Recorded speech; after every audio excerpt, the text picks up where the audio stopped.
La Banque centrale du Nigeria vient de mettre sur pied un plan pour inciter à développer l'économie bleue. L'objectif est d'éradiquer l'énorme facture d'importation de poissons dans le pays.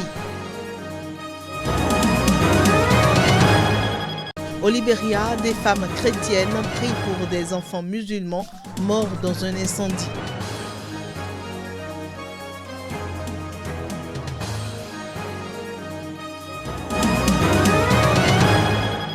Puis nous parlerons sport dans ce journal. La Brésilienne Rafaela Silva, championne olympique et mondiale de judo, a subi un contrôle antidopage positif. Elle clame son innocence.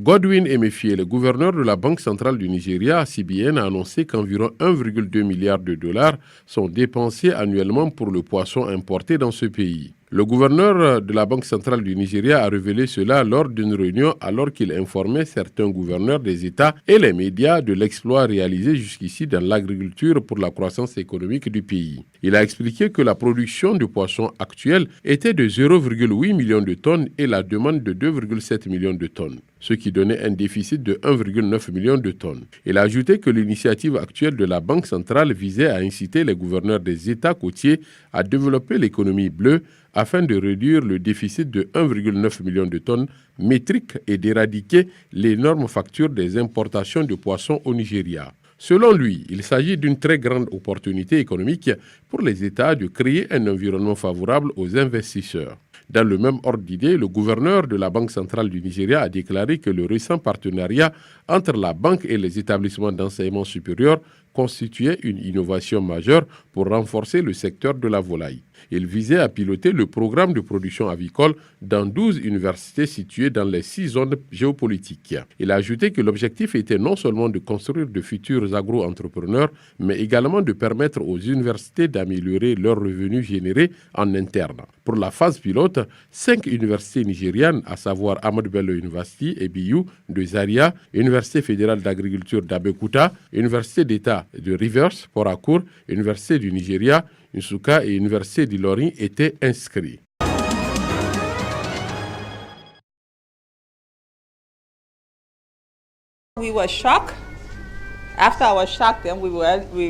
Nous avons été choqués et après notre choc, nous avons réalisé à quel point notre chagrin était profond pour la perte de ces jeunes enfants. Nous prions pour que Dieu soutienne les familles des enfants et tous les musulmans et libériens afin que nous soyons conscients que nous sommes tous les gardiens de nos frères. So that we become mindful that we are all our brothers' keepers. We join you in your mourning. Nous nous joignons à vous dans votre deuil. Nous nous joignons à vous pour nous réconforter les uns les autres. Nous nous joignons à vous pour dire que c'était le moment pour eux. Il a été atteint et personne ne pouvait même y faire obstacle, peu importe comment nous les aimons. Peu importe ce que nous faisons, il n'y avait rien d'autre à faire. No matter how we love them, nothing else could be done. We pray that what God has done for us.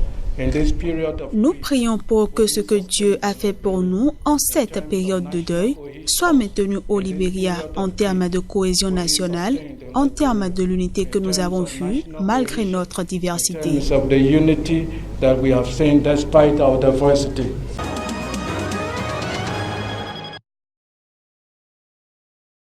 Plusieurs personnes ont été arrêtées vendredi au Caire alors qu'elles manifestaient pour exiger le départ du président Abdel Fattah al-Sisi. Il s'agit pour la plupart de manifestations anti-Sisi de petite ampleur, rapidement dispersées à Alexandrie, dans le delta du Nil, ainsi qu'à Suez.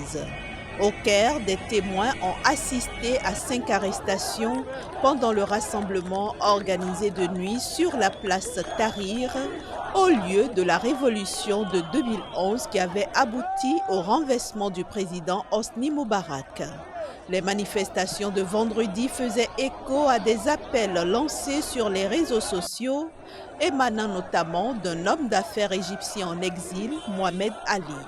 Depuis l'Espagne, cet entrepreneur de la construction a publié plusieurs vidéos virales appelant au renversement de Sisi et des militaires qu'il accuse de corruption. Pourtant, les manifestations antigouvernementales sont interdites en Égypte en vertu d'une loi adoptée en 2013 après le coup d'État militaire dirigé par le général Sisi contre le président islamiste Mohamed Morsi. Depuis ce coup d'État, le régime égyptien mène une répression sans merci contre l'opposition, emprisonnant des milliers d'islamistes, activistes de la société civile ou encore des blogueurs.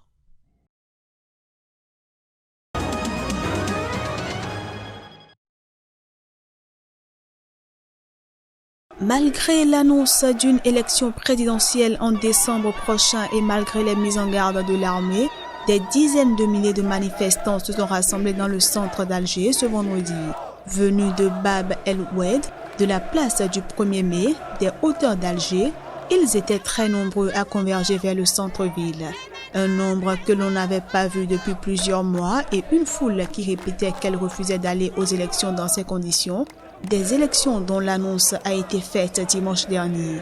Ce vendredi après-midi, si les forces de l'ordre étaient très nombreuses et qu'elles ont procédé à des interpellations dans la matinée, il n'y a pas eu d'autres problèmes alors que l'on craignait un durcissement sécuritaire.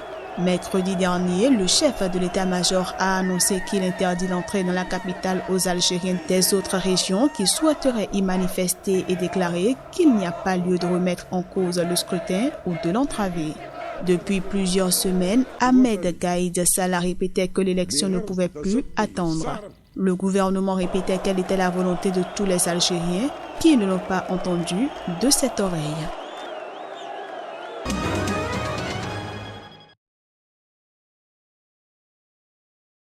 Selon un communiqué lu à la radio d'État, le président du Niger, Mahamadou Issoufou, a nommé ce vendredi Issoufou Katambe, ministre de la Défense en remplacement de Kala Moutari, qui occupait ce poste depuis 2016. Membre du parti au pouvoir comme son prédécesseur, Issoufou Katambe était auparavant ministre d'hydraulique, un poste qui est désormais confié à Kala Moutari. En outre, Massoudou Assoumi, l'ex-ministre des Finances et homme de confiance du chef de l'État, limogé en février, a été nommé ministre d'État à la présidence de la République, toujours selon le communiqué. Des élections générales sont prévues en 2020, dont une présidentielle à laquelle l'actuel président Mahamadou Issoufou a promis de ne pas se représenter au terme de son second et dernier mandat légal. Mohamed Bazoum, le ministre nigérien de l'Intérieur, a d'ores et déjà été investi candidat du Parti nigérien pour la démocratie et le socialisme. Âgé de 59 ans, il est un proche du président Mahamadou Issoufou et a été plusieurs fois député et ministre des Affaires étrangères.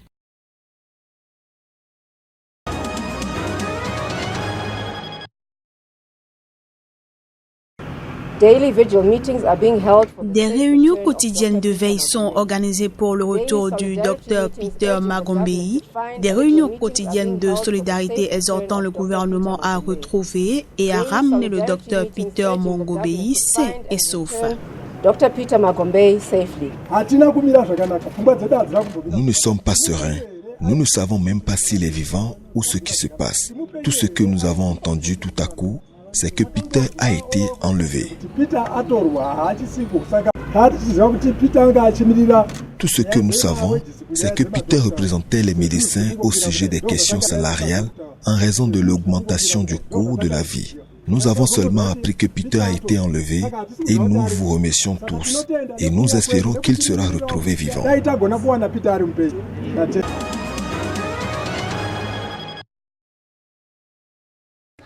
Timide mobilisation ce vendredi sur l'esplanade principale de Thiès au Sénégal à l'occasion de la grève contre le changement climatique.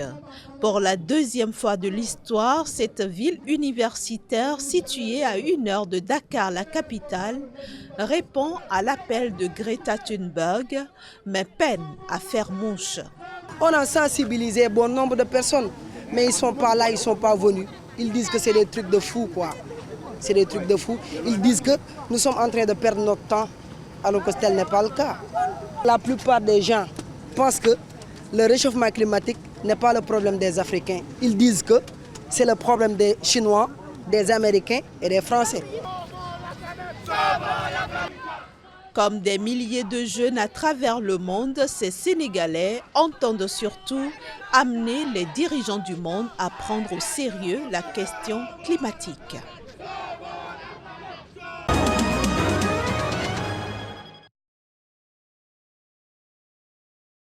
Rafaela Silva, championne olympique et mondiale de judo, reconnaît avoir subi un contrôle antidopage positif au phénotérol. La Brésilienne soutient néanmoins être propre et se dit décidée à continuer de s'entraîner et de se battre pour prouver son innocence. Je donne toujours mon nez aux petits-enfants pour qu'ils le sucent, comme s'il s'agissait d'une sucette ou d'un biberon. Et j'ai découvert qu'un des enfants avec qui j'ai fait ça a pris du phénotérol, ce qui explique peut-être pourquoi cette substance est entrée dans mon corps. Le phénotérol, bronchodilatateur utilisé notamment pour le traitement de l'asthme, fait partie de la liste des produits interdits de l'Agence mondiale antidopage. Le contrôle positif de Rafaela Silva a eu lieu en août dernier lors des Jeux panaméricains où elle a remporté la médaille d'or dans la catégorie moins 57 kg. Dans la foulée, elle avait décroché le bronze aux Mondiaux de Tokyo où elle espère pouvoir défendre l'an prochain son titre olympique des Jeux de Rio 2016. Rafaela Silva, qui grandit dans la Cité de Dieu, célèbre favela de Rio de Janeiro, a remporté ses plus grands titres à domicile aux Mondiaux 2013 et aux JO 2016, devenant un symbole de réussite pour les populations des quartiers difficiles.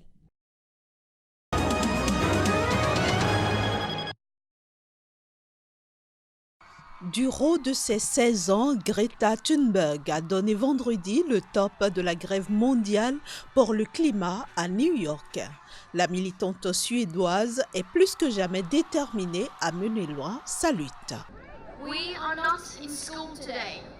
Nous ne sommes pas à l'école aujourd'hui et cette fois nous ne sommes pas tout seuls. Nous sommes avec des adultes qui ne sont pas allés travailler. Et pourquoi? Parce qu'il s'agit d'une urgence, notre maison est en feu.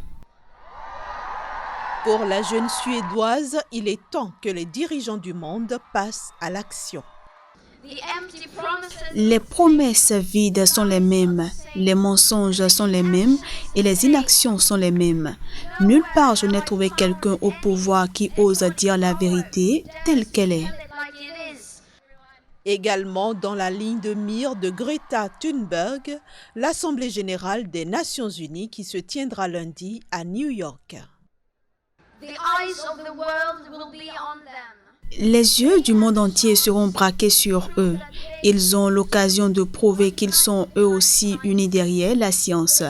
Ils ont l'occasion de faire preuve de leadership, de prouver qu'ils nous entendent réellement. Croyez-vous qu'ils nous entendent? On va les faire nous entendre. La grève mondiale pour le climat est largement suivie dans le monde, aussi bien en Europe, aux États-Unis qu'en Afrique.